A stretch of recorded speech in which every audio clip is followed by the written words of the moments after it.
Uy, mga kaibigan!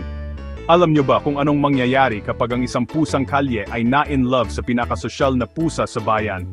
Breakpoint 5. Tara, alamin natin. Ito si Miko, isang maabilidad pero mapagmahal na pusang gala na may malaking pangarap. Nahulog ang loob niya kay Luna, ang pinakamakinis at pinakamaarte na pusa sa kanilang lugar. Pero may problema, gusto ng mga magulang ni Luna na magpakasal siya sa isang mayamang pusa, hindi sa isang galing sa kalye. High five! Pero, hindi sumuko si Miko.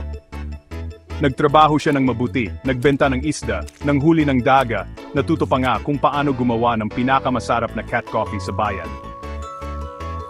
Araw-araw, nag-iipon siya, hindi nawawala ng pag-asa at lakas ng loob. Sa wakas, naging pinakamatagumpay na pusa si Miko sa lungsod. Kilala na siya ng lahat. 0.5. Humanga ang mga magulang ni Luna, at alam niyo kung ano. Ikinasal sina Miko at Luna, pinatunayan na ang pag-ibig, at kaunting sipag ay kayang lagpasan ang lahat. Sino ba ang nagsabing mga mayayamang pusa lang ang may happy ending?